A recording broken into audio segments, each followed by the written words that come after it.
For 3 nights, the workers at the abandoned Saint Grieve Asylum heard the same sound beneath the concrete basement floor. A slow, hollow knocking. Not random. Not mechanical. It came every night at exactly 3:17 a.m., followed by a low vibration that made dust fall from the ceiling pipes. Most of the crew refused to go underground after sunset, but Elias Mercer stayed. He was an urban explorer who documented forgotten places for his online channel. Strange noises meant views. And views meant money. The basement smelled of mold, rust, and something older, something wet. Elias swept his flashlight across cracked walls covered in faded patient numbers. Then he heard it again. Knock. Knock. Knock. 3 slow strikes beneath the floor slab near the far wall. He crouched beside it and noticed a thin black line splitting the concrete. The crack had not been there yesterday. Elias touched it carefully. The concrete felt warm. A deep hum vibrated through his fingertips like a heartbeat buried underground. Then the knocking returned, louder now. Dust trembled around the split in the slab. Something beneath the floor was trying to get out. Elias lifted his camera and whispered, "What the hell is under there?" The crack had not been there yesterday. Elias touched it carefully. The concrete felt warm. A deep hum vibrated through his fingertips like a heartbeat buried underground. Then the knocking returned, louder now. Dust trembled around. Elias returned to the basement the next night carrying a hammer, a crowbar, and a stronger floodlight. Rain hammered the roof of the abandoned asylum above him, while the underground corridor echoed with distant dripping water.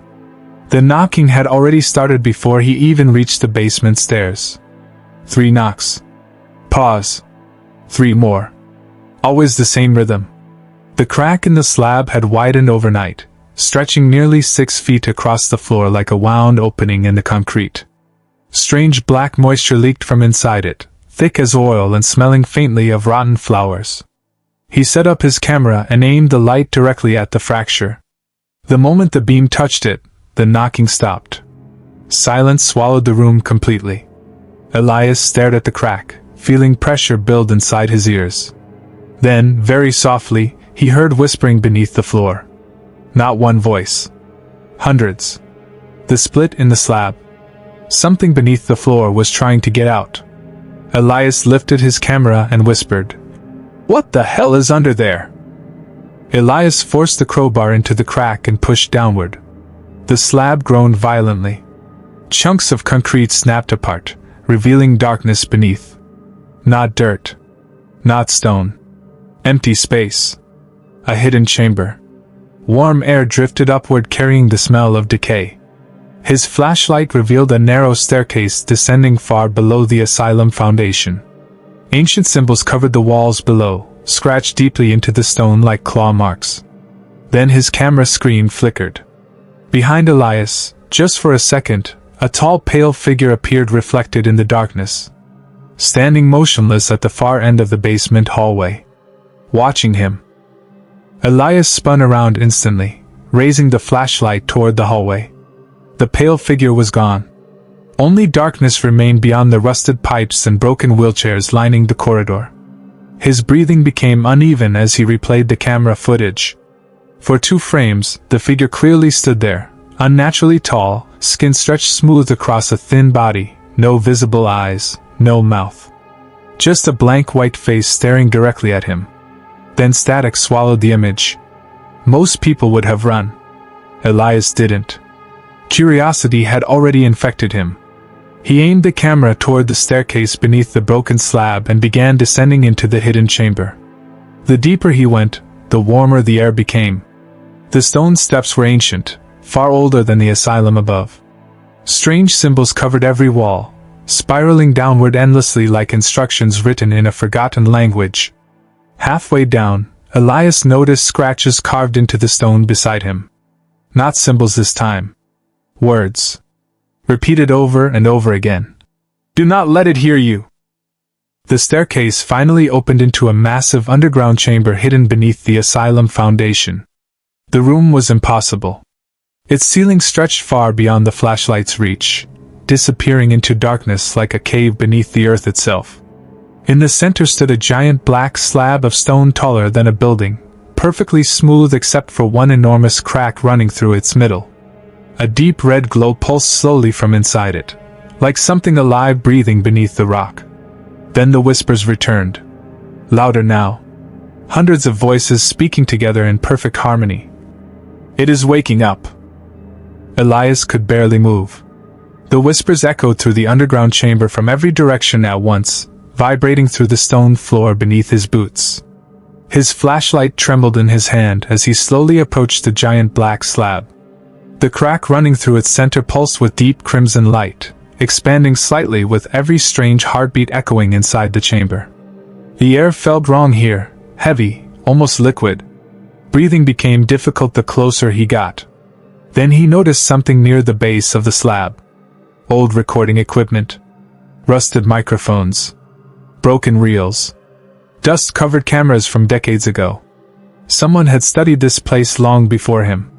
Elias brushed dirt away from a metal case stamped with the Asylum's faded insignia. Inside were several magnetic tapes labeled with dates from the 1960s. One label simply read, "Subject heard the call." A nearby tape recorder still sat connected to an old power line running into the darkness. Against all logic, the machine suddenly clicked on by itself. Static crackled through the chamber. Then a terrified voice began speaking. "We thought the crack was geological, but it responds to sound. The voices are not hallucinations. Something is communicating through the slab. Patients exposed to it stop sleeping after 3 days. By the 7th day, they begin hearing instructions." The tape hissed loudly. In the background, screaming echoed through the recording. Then the doctor whispered one final sentence before the tape abruptly stopped. "It does not live beneath the slab. The slab is what keeps it trapped." At that exact moment, a deep impact thundered from inside the crack. The giant stone monolith trembled. Something on the other side had just hit the barrier. The impact against the slab echoed like thunder through the underground chamber. Dust rained from the unseen ceiling while the red glow inside the crack brightened for a brief second. Elias stumbled backward, nearly dropping the tape recorder. Then the whispers changed. They were no longer random voices layered together. Now they sounded organized, focused, speaking directly to him. "Elias!" His blood froze. The voice had spoken his name clearly. Softly. Almost kindly. The chamber darkened as the flashlight flickered violently. Elias turned in circles, searching for movement in the endless shadows surrounding the monolith. The whispers continued, growing louder with every second. They no longer came from the slab alone. They came from inside his head. Memories surfaced that were not his own, visions of people kneeling before the cracked stones centuries ago, offering blood beneath torchlight, while something enormous moved behind the barrier. Then he noticed dozens of handprints smeared across the black surface of the slab. Human hands. Burned permanently into the stone as if the people touching it had melted into ash. The whispers suddenly became screams. Elias covered his ears and fell to one knee as hundreds of voices shouted at once. "Do not let it see you!" A loud cracking sound exploded through the chamber. A new fracture spread across the slab's surface like lightning across glass. Red light burst outward, illuminating the room completely for the first time. In that instant, Elias saw carvings on the surrounding walls, thousands of figures with their faces torn away, kneeling before a giant eyeless creature emerging from the cracked stone. Then the chamber went silent. Slowly, something massive moved behind the slab. Its shape pressed against the crack from the other side, watching him through the opening. Waiting. Elias could not breathe. The shape behind the slab moved slowly, deliberately, as if studying him through the widening crack.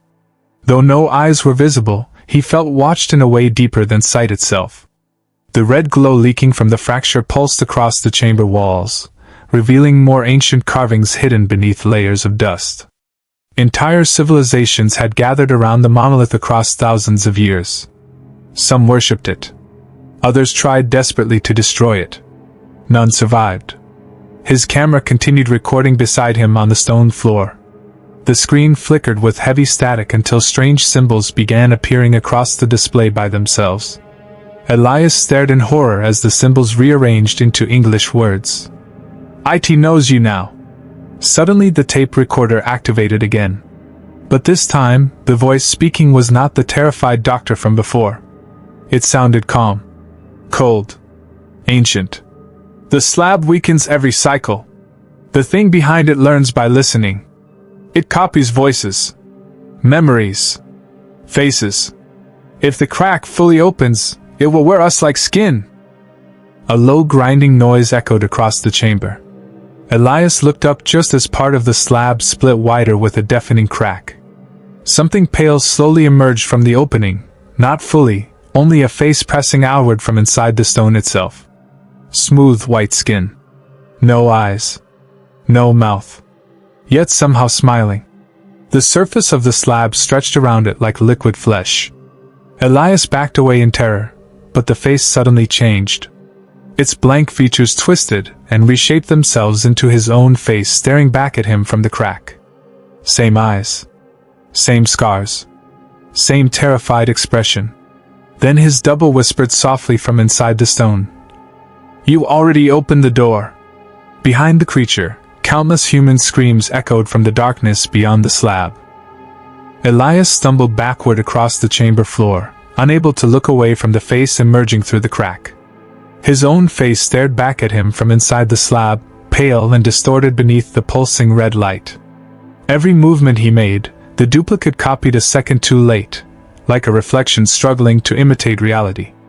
The whispers had completely stopped now. Silence filled the underground chamber except for the deep grinding sound of stones slowly breaking apart. The duplicate tilted its head unnaturally far. Then it smiled wider than a human face should allow. Skin split along its cheeks as the grin stretched toward its ears. Yet no blood appeared beneath the tearing flesh. Only darkness. Endless darkness inside the thing pretending to be him. Elias grabbed his camera and ran toward the staircase. Behind him, the slab thundered violently. He heard stone collapsing and something heavy dragging itself across the chamber floor. The creature was coming through. Halfway to the stairs, the lights on his camera suddenly activated by themselves. The screen showed live footage behind him. Elias froze. The chamber was empty. No creature. No movement. Only the cracked monolith standing silently in darkness. Then a cold hand touched his shoulder. Elias turned slowly. Standing directly beside him was another version of himself. Perfectly identical except for one detail. Its eyes were completely black. Thick veins pulsed beneath its skin like something moving inside the body. The duplicate smiled gently and whispered in Elias's exact voice. "You shouldn't have left me alone down there." Before Elias could react, the duplicate lunged forward with impossible speed and slammed him against the stone wall. The camera flew from his hands, skidding across the chamber floor as the creature leaned close to his ear. And deep inside its chest, Elias could hear hundreds of people screaming. The duplicate held Elias against the wall with impossible strength. Its fingers felt wrong, too cold, too long, pressing deep into his shoulder like metal hooks beneath human skin. Up close, Elias could see the creature's face twitching constantly, struggling to maintain his appearance. Tiny cracks spread across its skin with every movement, revealing flashes of darkness underneath instead of flesh. The thing leaned closer and inhaled slowly, almost savoring his fear. Then it whispered in multiple overlapping voices at once. "We searched for centuries, and you opened the way." Elias slammed his flashlight into the creature's head. The duplicate staggered backward with a sharp screech unlike anything human. Its face glitched violently, cycling through dozens of different faces in seconds, men, women, children, all screaming silently beneath stretched skin. Elias grabbed the fallen camera and sprinted toward the staircase again as the chamber echoed with inhuman shrieks behind him. But before he reached the stairs, every whisper in the chamber suddenly stopped at once. Something far worse had entered the room. The red glow from the slab dimmed completely, swallowed by a deeper darkness spreading across the chamber floor like living smoke. The duplicate froze in terror. Slowly it backed away from Elias and turned toward the monolith. For the first time, the creature pretending to be human seemed afraid. Then Elias heard footsteps. Massive. Slow. Heavy enough to shake the stone beneath him. A gigantic silhouette began forming behind the crack in the slab, far larger than the duplicates. Its shape bent unnaturally, as if reality itself struggled to contain it.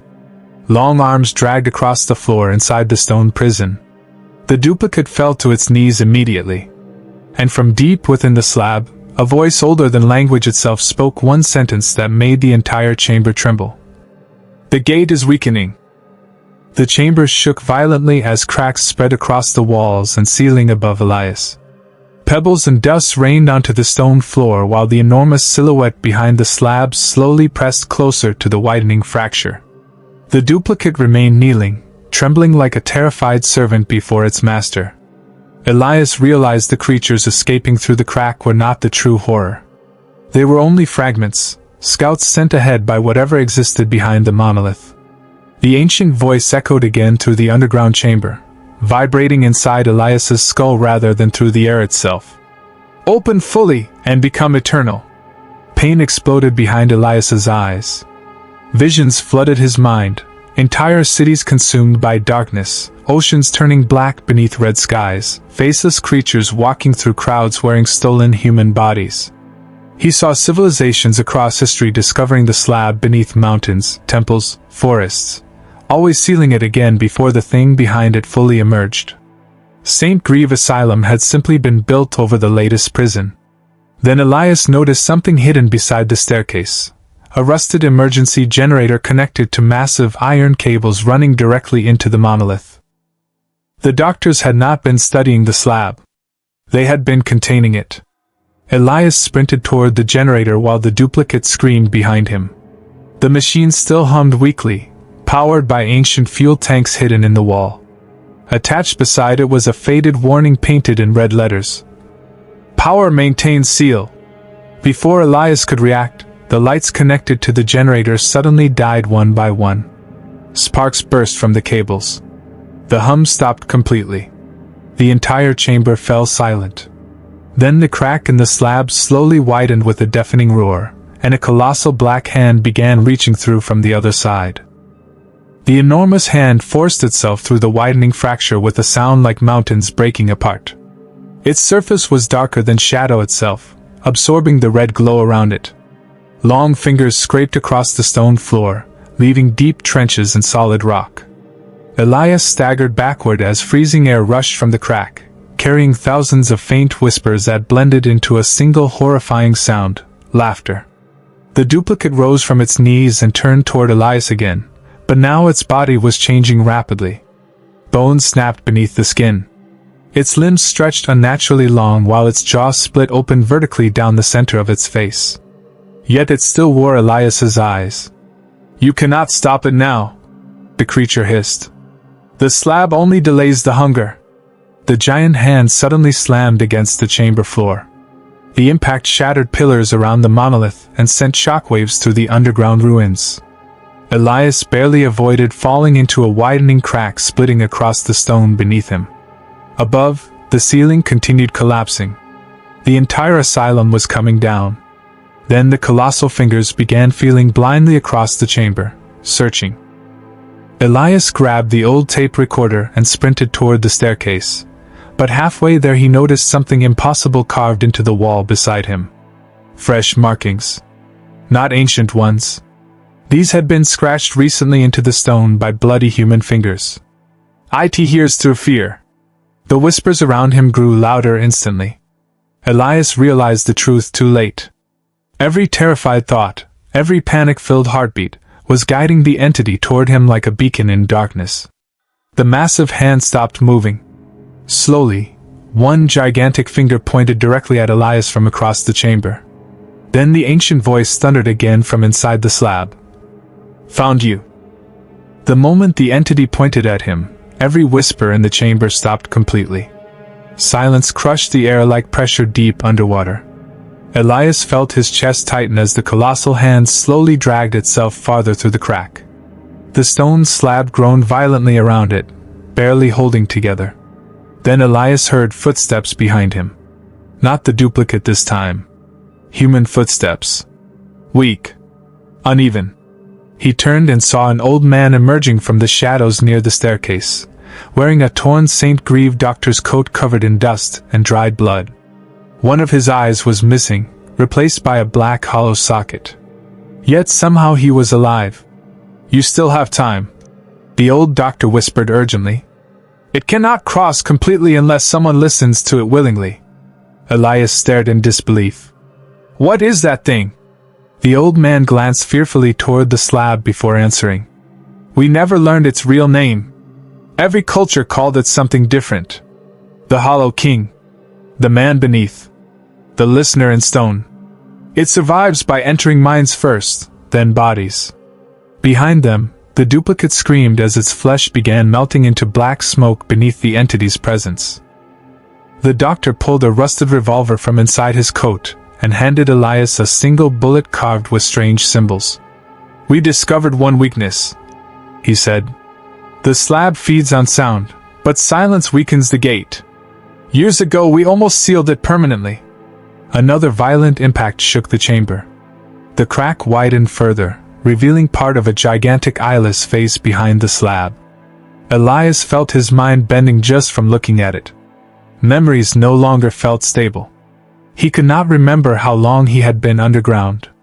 Minutes? Hours? Days? The doctor suddenly grabbed Elias by the shoulders. "If it speaks to you directly, do not answer." Then the ancient entity whispered from the darkness behind the slab in Elias's exact voice. "Why are you afraid of becoming more?" The voice of the entity echoed through Elias's mind long after the chamber itself fell silent again. It sounded perfectly human now, calm, intelligent, almost comforting. That terrified him more than the screams ever had. The old doctor quickly dragged Elias toward a narrow stone corridor hidden behind fallen debris near the staircase. "Hurry," the doctor whispered, "before it learns your thoughts completely." They entered a circular chamber buried deep beside the monolith room. Unlike the rest of the ruins, this place was untouched by decay. Smooth black walls surrounded them, covered in silver symbols glowing faintly in the darkness. At the center stood dozens of dead radios, microphones, and recording devices arranged around a stone chair bolted to the floor with iron restraints. Elias immediately understood what this room had been used for. Interrogation. Or sacrifice. The doctor sealed the heavy metal door behind them and exhaled shakily. For the first time since entering the underground ruins, the whispers disappeared entirely. The silence here felt unnatural, protected. "This chamber blocks its voice," the doctor explained. "We built it after the patients started tearing out their own tongues to stop hearing the call." The old man sat beside the stone chair and finally revealed the truth. Decades ago, Saint Grieve Asylum had been secretly converted into a containment site after miners discovered the slab beneath the earth. Every person exposed to the crack eventually became connected to the entity. Some turned violent. Others became duplicates wearing human skin. But a few became something worse, listeners capable of opening the gate willingly. "You were chosen the moment you heard the knocking," the doctor said quietly. "It marked you." Suddenly the metal door behind them dented inward with a massive impact. Then another. The entity had found the silent room. And from the other side of the door, Elias heard his own voice whisper softly, "Let me in."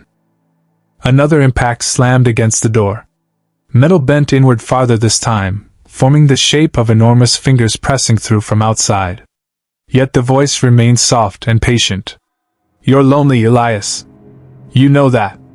Let me show you what waits beyond the slab."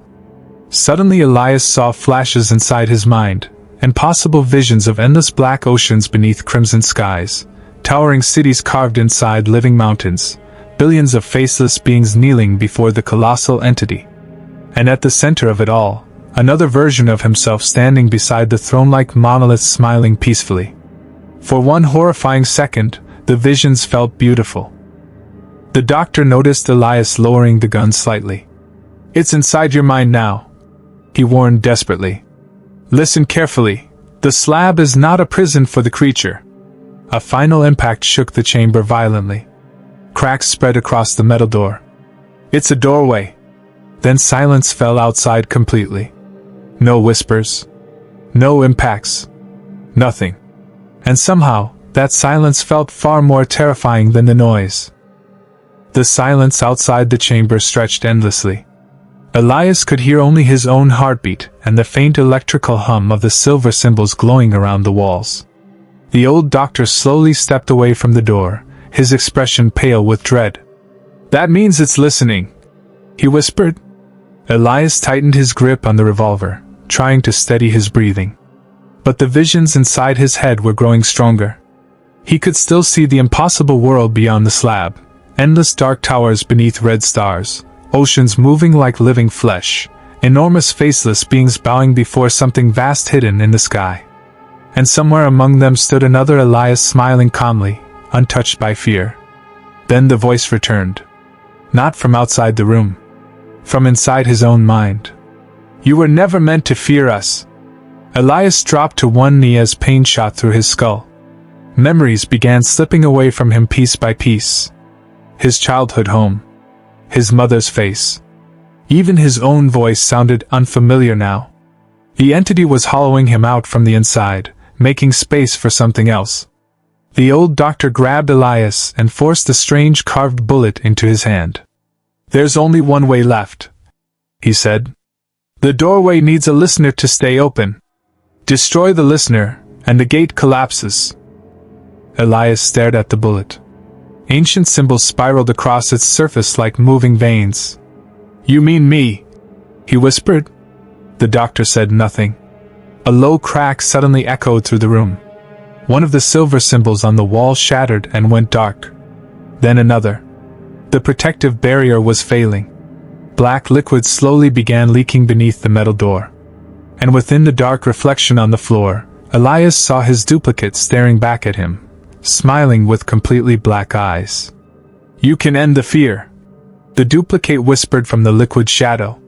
"Or you can finally see what waits beyond reality." The chamber lights died one by one. Then the door began opening from the outside. The metal door slowly creaked open, revealing only darkness beyond the threshold. Not the underground corridor. Not the collapsing chamber outside. Just endless black emptiness stretching farther than sight itself. The silver symbols across the walls shattered one after another, exploding into sparks as freezing air flooded the room. The old doctor stepped backward in horror. "It's fully open," he whispered. Then something moved inside the darkness beyond the doorway. A gigantic shape unfolded itself slowly, far too large to exist within physical space. Elias could see fragments of it shifting through the void, endless arms bending in impossible directions, faces forming and dissolving across its surface, entire cities trapped within its skin screaming silently. The human mind could not fully process what stood beyond the doorway. Reality itself seemed to tear apart around it. And then Elias understood the true horror. The entity had never been trapped underground. The slab was not a prison. It was a crack between dimensions. And something on the other side had been searching for a way through for thousands of years. The voice entered Elias's mind one final time. "Time moves differently where we come from. Your world ended long ago." Suddenly Elias saw countless versions of Earth collapsing across different realities. Cities abandoned beneath red skies, oceans drying into black deserts, faceless creatures wearing human bodies while humanity vanished silently into darkness. This was not the first opening. It had happened before. Again and again across infinite worlds. The duplicate stepped from the shadows beside Elias and smiled gently. "You were always going to open the door." Elias looked down at the carved bullet trembling in his hand. Then, with tears in his eyes, he raised the revolver toward himself as the colossal entity reached fully through the crack in reality behind him. The screen cuts to black. Then one final knock is heard beneath the floor.